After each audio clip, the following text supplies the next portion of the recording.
চিন্তা করুন আপনারা, এরা কত বালা মানুষ, কিতা বুঝেন আপনারা? খুব বালা।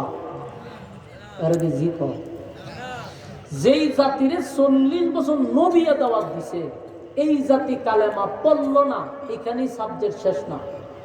40 বছর তো কালেমা পড়ে না, উল্টা নবীরে তারা রক্তাক্ত করছে, মারধর করছে, গাল বন্ধ করছে। তখন নাউজুবিল্লাহ থাকলে কইতে পারে। শুধু কালেমা পড়ে না, এখানে সীমাবদ্ধ না, কি করছে? মারছে, রক্তাক্ত করছে। তাহলে এটা কেমন জাতি?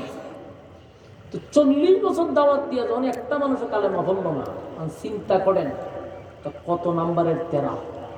বর্তমান 26 সালের মানুষ থেকে আরো বেশি খারাপ। আমরা কি তা বলেন? এখনকার মানুষের চেয়েও আরো বেশি খারাপ। কারণ এখনকার মানুষের ওয়াজ শুনে নামাজ পড়ে, এখনকার মানুষের ওয়াজ শুনে দাঁড়িয়ে রাখে। বাস্তব বলছেন অবস্থা। আমার মতো একটা বক্তা, এত ছোট মানুষ আমি, আমার ওয়াজ শূন্য, ইউটিউবে ওয়াজ শূন্য যদি একটা বিধর্মী কালেমা পড়তে পারে, তাহলে কি বুঝেন এই যুগের মানুষকে এতটা খারাপ? আমার মতো বক্তা তারা কালেমা বলে ইমান আনছিল, ইউটিউবে গেলে ভাইবেন। তো আমি তখন অবাক হয়ে গেছি, এটা আমার জন্য বিশাল একটা বিষয় না।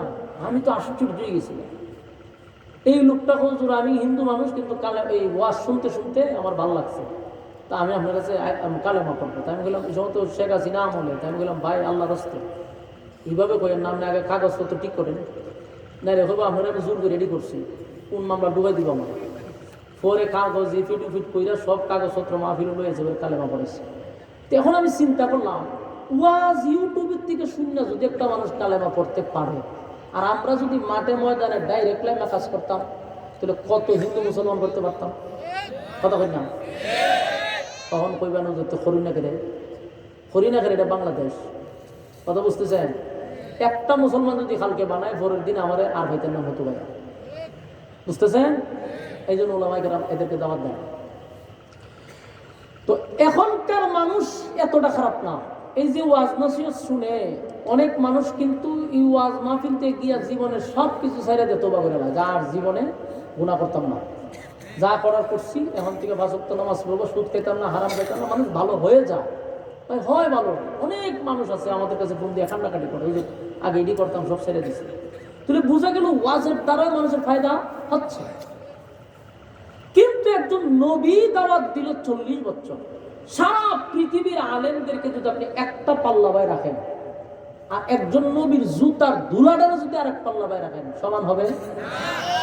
কারণ নবীদেরকে আল্লাহ নির্বাচিত করে পাঠায়। সেই নবী দাওয়াত দিল 40 বছর, একটাও কালেমা পড়ছে না। এটার দিল কত পাথর, কত শক্ত, কত তেরা। শুধু এখানে তো সেটা মারছে, রক্তাক্ত করছে নবীদের। তো 40 বছর পরে আল্লাহর কাছে বলছে, আল্লাহ আপনি আমার কই পাঠাইছেন? 40টা বছর দাওয়াত দিলাম, তাই তো আমার মারছে যাওই করছে, একটা তো কালেমা পড়তো, একটাও পড়ে না। আল্লাহ আমি কি করতাম? আল্লাহ হয়তো একটা কাজ করেন, এরারে বলেন যে আমি এদেরকে গজব দিব কালেমা না পড়লে।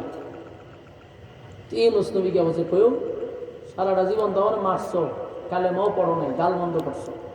এখন আমার রব বলছে, তোমরা যদি একত্ববাদী খোদার উপর ঈমান না আনো, আর এইভাবে পাপাচার, গুনাহ, ব্যভিচারে লিপ্ত হতে থাকো, তাহলে গজব দিয়া ধ্বংস করে দিবে। বলুন তো দেখি, কথা বলার পরে ভয় পাওয়ার কথা কিনা? এরা করছে কি? ইউনূস নবীর কয়, তাই নাকি? বলে হ। তা আপনারা আল্লাহরে কোন কবে গজব দিব, আমরা দিন তারিখ ঠিক করে হইতো। নাউজুবিল্লাহ। তখন বুঝছেন এরা কত ভালো মানুষ।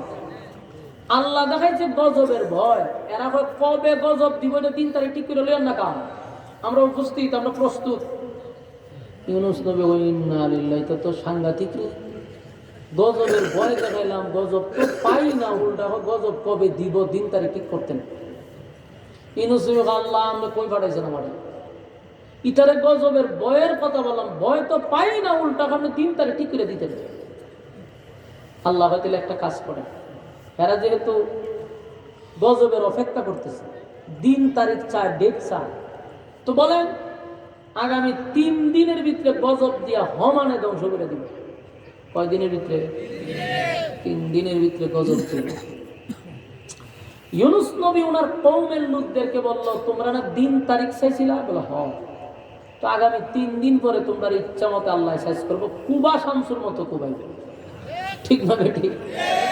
তোরা যেমন শয়তান, তোরা এইভাবে আশার মধ্যে রেখে 40টা বছর দাওয়াত দিয়েছি, আমার মারছস গাইলেছস, এখন গজবের বয় যায় যে গজব বয় বাস না, আবার দিন তারিখ ঠিক করে দিতে না, 3 তারিখ ঠিক করে 3 দিন পরে তোরা সাইজ করে নেবো আল্লাহ। এই কথা বলার পরে তো একটু ভয় পেত।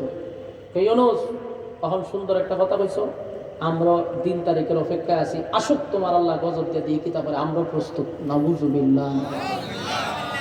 ইউনুস নবী না না ইটা মানুষ হইত না। উনি করছে কি, এরার প্রতি রাগ হইয়া ইউনুস নবীর বউ আর 2 ছেলে আছিল, এই 3 জন মিললে শহর ছেড়ে দিছে, আর এই শহরই থাকতাম। উনার স্ত্রী আর উনার সন্তান এই শহর ছেড়ে আরেক শহরে চলে গেছে। তো গজবের দিন তারিখটা ঠিক করে দেখেছে, 1 দিন চলে গেছে, আর আছে 2 দিন। তো এদের মধ্যে একজন সর্দার, যেমন মনে করেন আপনার এলাকার মধ্যে একজন লোক আছে না যারা আপনারা মানেন, এরকম একজন ব্যক্তি তার কওমের লোকদেরকে বললো,